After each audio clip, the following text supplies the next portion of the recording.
welcome to Gene Keys with Manifa Transit. So we go over the Gene Keys, we go over Quantum Human Design by Karen Curry Parker, and we talk about how it's relating to us and our businesses and how we want to share our content accordingly. So that's really what's up right now. We're talking about new moon in Virgo, and it's at 21 degrees, and it is the gates of mindset in quantum human design. I do like that version, but I also know that I just love Gene Keys. I love the way it breaks down as the shadow, gift, and city. And so what I also want to know from the human design, what I look at is how is it generating uh, the cycle of energy. And so it's going from the ajna to the head. So it's really, to me, that means that we are taking in our understanding of our environments and our interpretation of that, and how are we being further inspired by that to move forward, and how are we applying that to our overall mindset or thought process, right? So in gene keys, it's the amino acid of glycine. Glycine, I think glycine. I might be saying that completely wrong. And the ring of alchemy. So that's fun, right? Because I love some alchemy. And so we're going to talk a little bit about what that means for us. So in the gene keys, it is the gate, the shadow of impression, the gift of transmutation, and the city of transfiguration. And what I love about that is that it really gets to the heart of the matter. Where when are we feeling most oppressed? It's usually by the things that we've seen all around us, especially starting in our families, and then as we grow up, it's just affirmed each and every time, right? Like I said, affirmed and confirmed through myriads of experiences in our lives until we decide, no more, I'm not doing this anymore. And in the gene keys, what it refers to is that in order to truly change our mindset, we actually have to the gene itself that is being correlated to the amino acid is actually talking to the fact that this is like our junk DNA, is how they call it in the sciences, and they're not clear on why we have it because it's just extra according to the sciences. And what a lot of people are saying, including the gene keys, is part of the understanding of it, is that it's actually our ancestral DNA, all the stuff that makes us us that we don't really know how it pertains to just our physical body. So that's why they're not able to track it to any one thing, right? So when we understand that, we understand in order to have true change, in order to truly change a pattern in our lives and experience in our lives, we have to not just do our best, exercise some willpower, like those kind of just get it done, just do it ideas. We have to fully shift. And to fully shift means not just paying attention to one section of our being. So not just paying attention to our bodies, not just paying attention to our brains, our thoughts, not just paying attention to our spirits, but a combination of all that that allows for a full transmutation of something that we've experienced before. And so that is kind of, so I don't know if it's going to work for everybody. Transfiguration is going beyond the DNA. Like when you were able to fully address that, it echoes throughout the family, throughout the lineage, and that's lineage. I think of lineage not just familially, but through also our lineage in our learning. So who we consider our mentors, mentees, who are our mentees, who's learning from us, and also it is about again our aspiration, our spiritual. How are we? Like, what do we believe in? What is close to our hearts when it comes to our spiritual understanding and practices? Those are also lineages. And so when we were thinking fully, that includes all the things. And so what's so funny that to me is like that's the truth of alchemy. Because when they started alchemy, it was all about making stuff into gold. And now we know the true gold is from within. It's our spirit. It's remembering that we are spirit first and then we are bodies, right? So, all that said, if you are looking into this for yourself, you're basically saying, what are these root causes of what's happening to me? Why, how has it also been an effect within my family, my parents, my childhood, my ancestors? How has that impacted them as well? And and now that we have a full understanding of how that plays out, because it's going to look the same. This is where we get our archetypes from. So our energetic archetypes are built from this understanding of how these things play out and against each other. So a lot of times we think it's who it's playing against. That's the problem. And it's actually just the pattern itself playing out. And we're just part of that pattern, right? And so it's looking at that for ourselves and then saying, okay, what now that I know what needs to shift, how can I support that? How can I move through it? How can I transmute it? That's what true transformation looks like, right? And so we might need more than one person to help us with that process, but there being so many dimensions to it, right? Between the spirit, mind, body, the lineages of all kinds, all of the things. You have to pull out all that learned shadow, essentially, whether that's from DNA programming or from our environmental experience, which is usually both, right? And so you'll probably want different people to help you with different parts. And you're finally ready to do it, you're gonna take everything that it takes to get it done, right? So the for our when we're thinking about our businesses, usually, at least for my clients, it's usually the point in which we decide to impact the world. This is really where the true motivation lies. Like, well, nobody should have to go through this. How can I help somebody not have to suffer as much as I did, right? How can I get them through this faster, cleaner, all of the things.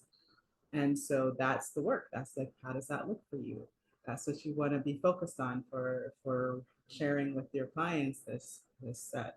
Um, for me, that looks like the struggle of speaking, the struggle of using my voice, the struggle of finding the right words, of feeling like I could say what I mean and still be received and loved, right? And heard, received, and loved. So that's where my mission lies. My mission is in full self-expression, and whether that looks like speaking, singing, or sharing your vision with the world, it all plays a significant part in ourselves being fully actualized, right?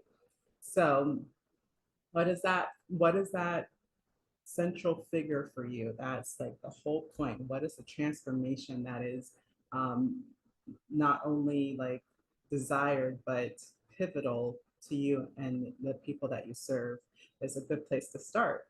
And then the next part of that would look like um, how are we applying that skill? So new moon in Virgo, right? So Virgo being the application of the thinking thought, like how are we applying the change to our doing?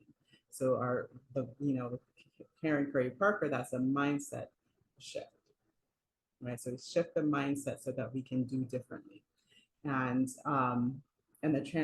the transmutation, when you're doing that directly and using all those components in the transmutation, then what shifts is just the way you feel and the way that you even would access that thought. So the feeling actually turns on the thought process. So if we're feeling something that's negative, then we think a thought that's negative, right? And so that's why I start with vibration, because if we just work with the physiology and we shift out of that, then we can find the new thought, find the new mindset.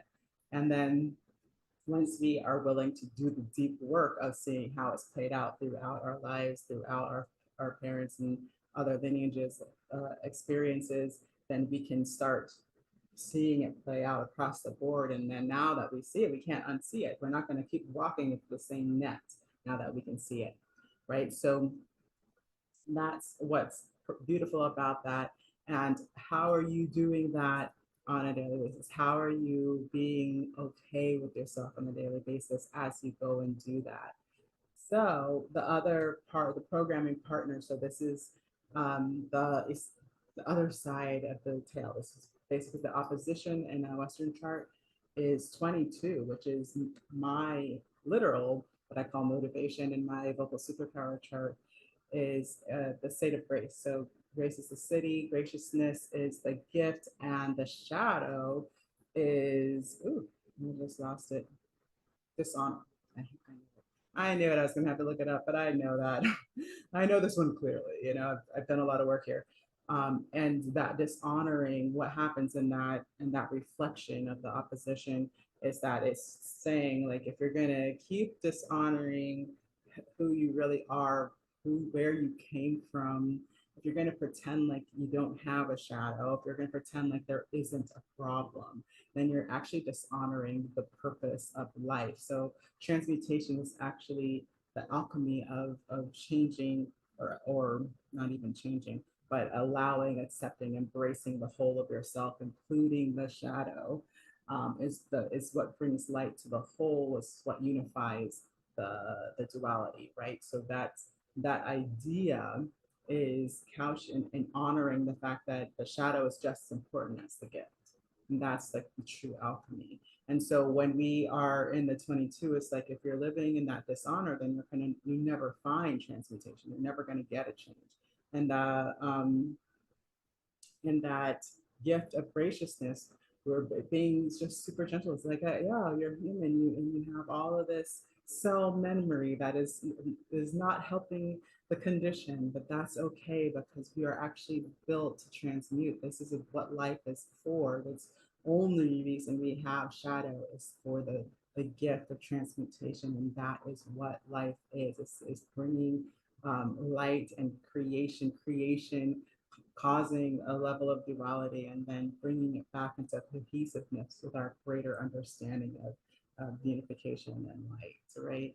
So when we're applying this to our content, how I decided to go ahead and apply it, I guess that's when I say the completion of the channel of like putting that aspect into an understanding of how it works with the other side of the channel in the human design body graph is the gate 64 is also Virgo. And in that, there is the shadow of confusion, the gift of imagination, and the city of illumination. So in this key, this we're talking about like the gift of the confusion, like letting things be confused until we are ready, or until it is that light is available to the light, and then the imagination is the possibility. Now the imagination is the possibility of the outcome, right? And so it's not just confusion, it's just what it is before there is something that emerges in the light, right? So there's a lot about the shadow in here. So when I was looking to apply that to our content, uh, I was thinking, what is their community willing to do now, right? That they probably weren't willing to do before, which is why they kept living in a cycle of not getting what they want, whatever outcome that they're looking for from your services or products, right? And what are they willing to do now because they're tired of it? They're ready for the change. They're no longer interested in continuing to having the experience that they're having. They're ready for the manifestation of what's next, right? So a good questions to ask yourself and to ask maybe even your community, what fear is holding them back from success? Like what are they scared of? That's where the shadow lives. And when we're scared to look at our fear, that's when it wins, right? So this is a good way to find out not only what they're like what keeps them up at night is how some people say it, but it's actually more important than that. It's not just a marketing technique. It's about what are they willing to face now that they know that it's this time for change, right? Um, And what do they say when they aren't willing to face it? What are things that you hear that are like, oh, if you only knew what I knew, then you could get to the other side of what you're currently experiencing? What are things that you hear on social media like, oh, that is so a decade ago. We have to move forward from that name, right? What are those things for you? What and the other question, what do they say when they are no longer, they no longer want to live that pattern or deal with that issue, right? So, what like for me, like people when they're still afraid of the work that though they're not facing what needs to be changed in order to do the work of being fully self-expressed and visible, is they'll often say, I have no, I don't want to be the center of attention, right? Or for my singers, not or non-singers, is what they might call themselves, is that I don't sing. I don't want to sing. I don't like if people don't want to sing and they're just not interested in music and they don't ever care about singing along with the radio, then that may be true. But there's a lot of people that are like vehemently opposed, right? Like I don't sing. I don't. That's not what I do, right? And I can't. It's more of a I can't and I don't, right? And it's a very hard stop. I noticed that usually is a shadow reaction to being visible, of wanting to be seen and heard. Um, Another way it looks is that uh, they will essentially say that they just want to serve others and they don't want anything. That's another indicator that they aren't willing to be visible because they think it somehow makes them pompous or greedy or something to this effect. There's a huge shadow there. That's usually not just them, it's a full lineage. When we use our voices, it's like a real confrontation and challenge that needs to be met. And my people have to be pretty courageous to step into that, right?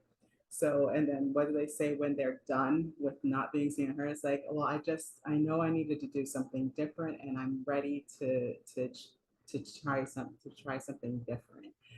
Or they'll say, well, voice has been a problem my entire life. I'm not a singer, but I need to know where this process will take me. I just need to do the thing that I'm afraid of so that I can see where it'll take me. Some people have said that right off the top. I'm scared out of my mind, but I need to do this, right? So it's one of those things that they'll say.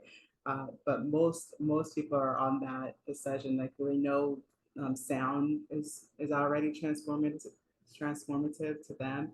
And when they see that possibility, oh, I can actually use my voice, even though I don't think I can sing right now, that might actually be a possibility for me. It's not a complete no, right? Then like, well, it's a secret desire. They've always wanted to do it. They've always wanted to do it, right? So what does that look like for you guys?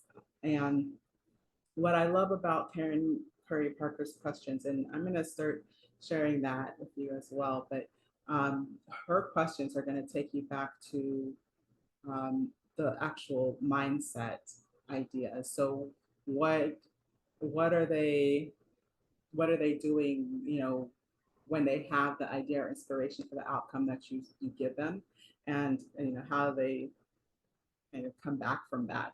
And then the other one is like, so when I say come back from that, I'm saying that they shut down. They think of it as an idea, but they somehow decide that they can't do it. So the same thing that I'm talking about. They know they want to be heard. They know they don't want to be misunderstood anymore, but they're a dead set no when it comes to anything that may even look or appear like singing. Because I don't even my method has something to do with singing, but it is voicing, so they don't really see the difference. It's just a big red zone for them, right?